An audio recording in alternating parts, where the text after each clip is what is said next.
Hey everyone! Welcome to another Stonehearth Desktop Tuesday.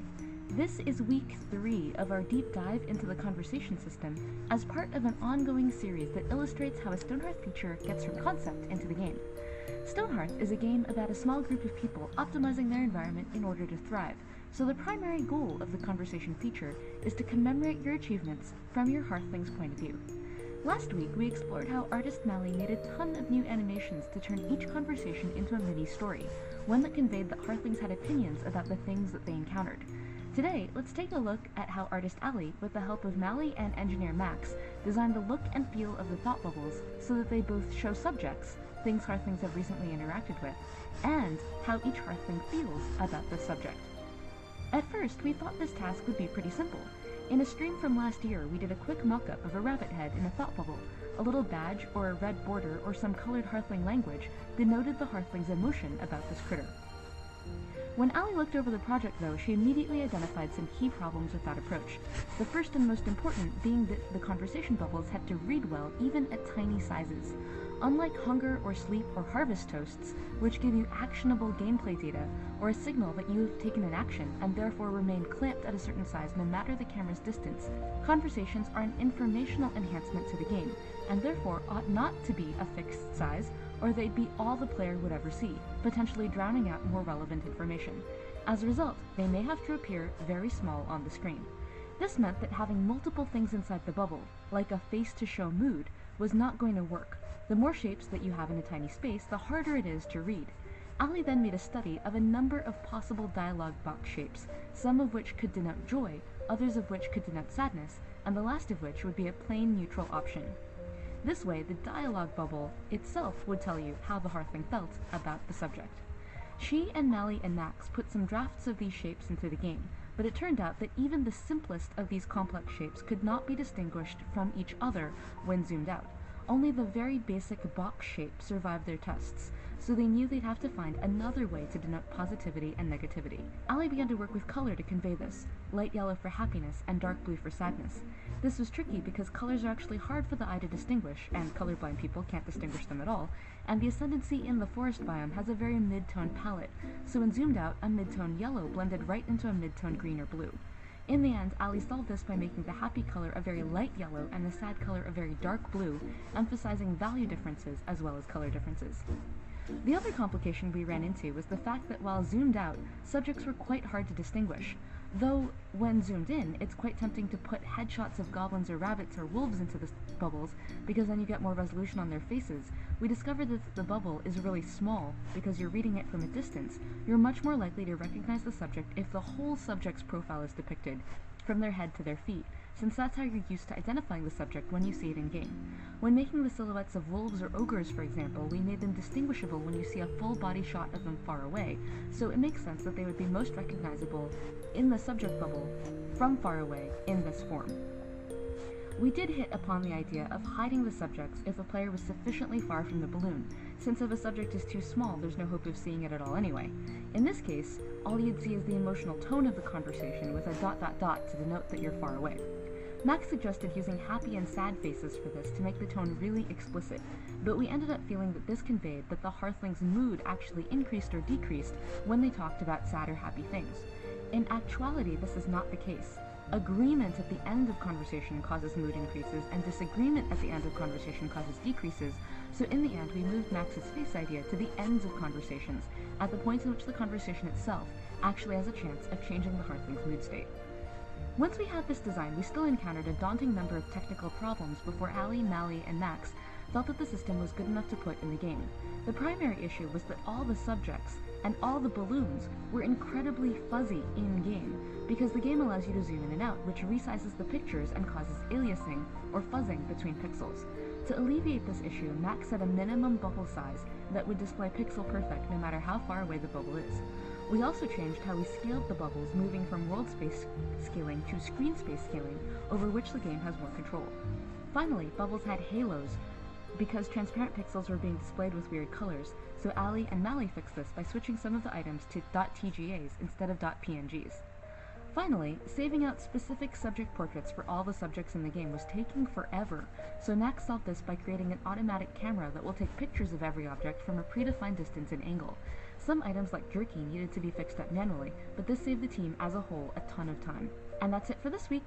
In addition to conversations, the team continues to work on the same long-term projects I mentioned before, building performance and AI, metagame design, water, and concept art, with some notable experiments from Chris in improving the UX of building walls and rooms. Let us know what you think here in the comments or on our forum at discourse.stonehearth.net. You can also find us on Twitch.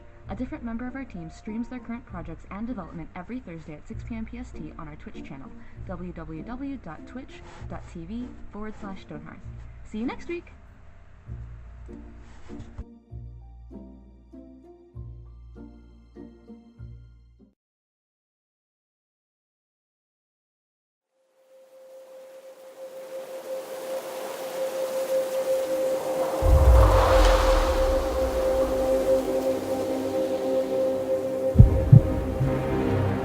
When we end up with next to nothing,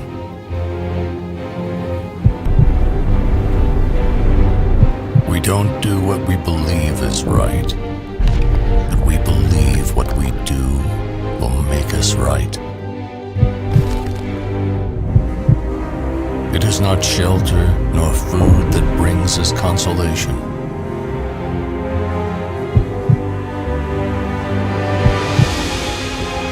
It is hope that makes us grow.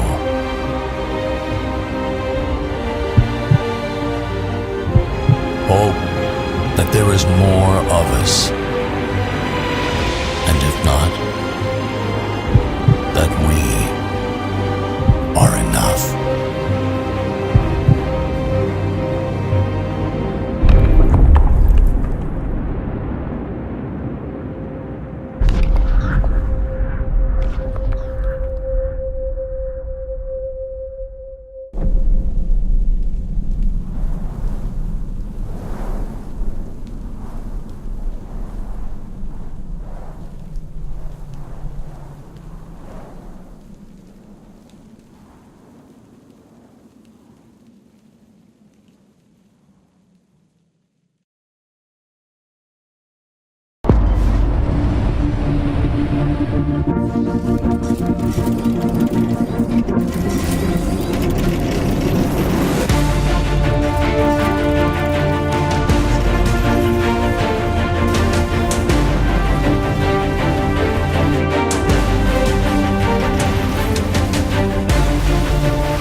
These dance parties have been crashing down on Chorus for some years now.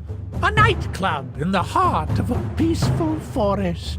A rock show exploding a fancy brunch. Booming celebrations of electronic destruction.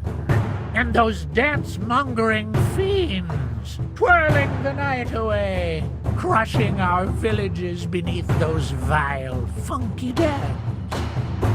It's just another day out here in Chorus. Work it, fix it, rock it, move it, track it, smack it, feel the beat. Work it, fix it, rock it, move it, track it, smack it, feel the beat. Work it, fix it, rock it, move it, track it, smack it, feel the beat. Work it, track it, smack it, feel the beat.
Peggy 12. By joining this exciting mission to Mars, you will be part of shaping the future of humanity. You'll get to travel to an inspiring and beautiful new world. You'll research and utilize state-of-the-art technology. You'll construct a dynamic network with extraordinary facilities. You'll develop and sustain an innovative, self-sufficient habitat.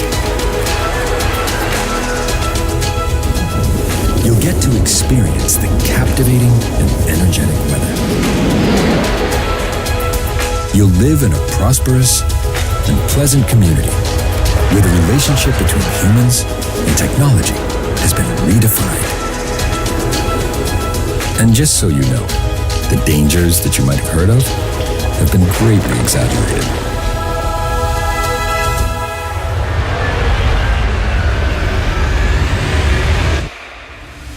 Mars is really a very safe place.